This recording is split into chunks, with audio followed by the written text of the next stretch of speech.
Hello, আসসালামু আলাইকুম। কেমন আছেন সবাই? আশা করি সবাই খুব ভালো আছেন। আলহামদুলিল্লাহ আমরাও ভালো আছি। তো এই তো আজকে আমি দুপুরে হালকা পাতলা রান্না নিয়ে চলে আসলাম আপনাদের মাঝে। তো আপনাদের সবাইকে তানিজ ব্লগ থেকে স্বাগত। তো এই তো আমি আজকে দুপুরে শুধু একটাই তরকারি রান্না করলাম। মাছ দিয়ে, সবজি দিয়ে, পুঁইয়ের শাক দিয়ে আর কি রান্না করছি, কুমড়া বড়ি টড়ি দিয়ে। তো এই তো আমি এখানে সব কিছু গুছিয়ে নিয়েছি রান্নার জন্য। তরকারি কেটে কুটে সব রেডি করে রাখছি, এখন শুধু রান্নাটাই বসাবো। মাছটাও ধুয়ে রেডি করে রাখছি।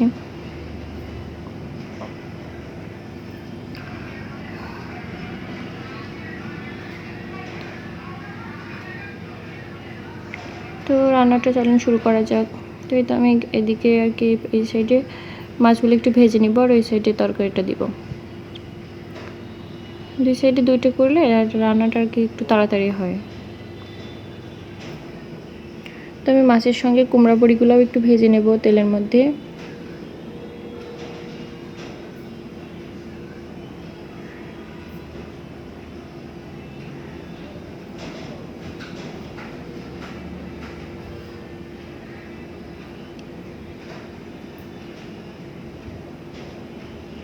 আর ওই সাইডে আমি মাছের বেটে দেওয়ার জন্য যে মশলাটা ভেজে উঠিয়ে রাখি সেটা আর কি ভাজতেছি।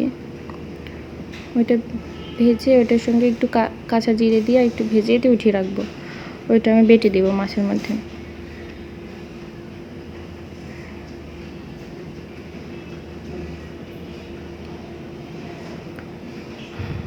তো সবাই দেখতে থাকেন পুরো ভিডিও, আশা করি ভালো লাগবে।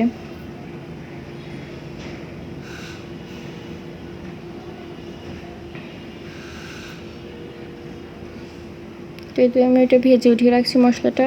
এখন এর মধ্যে তেল দিয়ে সবজিটা দিয়ে দেবো। তো একটু কাঁচা জিরে দিয়ে আমি সবজিটা দিয়ে দিলাম। এর মধ্যে একটু হলুদের গুঁড়া, একটু মরিচের গুঁড়া, একটু জিরের গুঁড়া, একটু লবণ সব কিছু দিয়ে একটু নেড়ে ঢাকনা দিয়ে এটা সেদ্ধ হতে থাকবে। আর ওইদিকে আমি ওই সুযোগে বেটে নেব।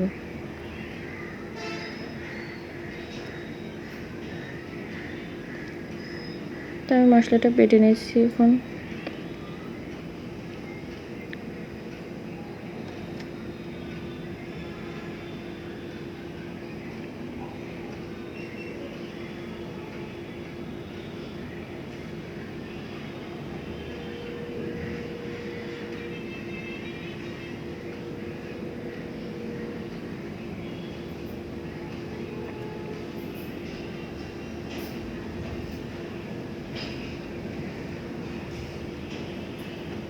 কিন্তু আমি এর মধ্যে ওই বাটা মশলার যে এক্সট্রা যে একটু ঝোল থাকে সেটা দিয়ে আর একটু কষিয়ে নেব ভালো করে। তারপর বড়িগুলো দিয়ে আর একটু কষিয়ে তারপর পানি দিয়ে দেব।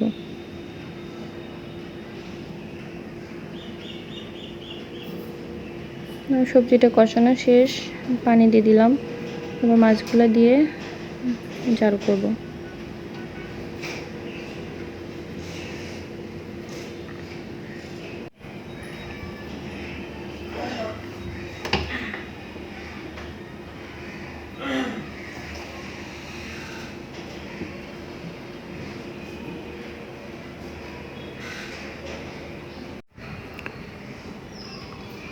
তো এই তো আমার রান্নাটা প্রায় শেষের দিকে, আমি আর একটুখানি চালু করে নামিয়ে ফেলবো।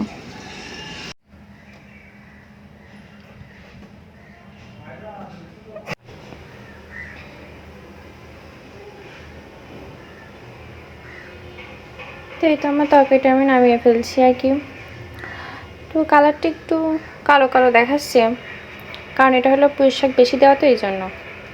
টেস্টটা কিন্তু খারাপ হয় না, ভালোই হয়েছিল। তো আজকে ভিডিও পর্যন্তই।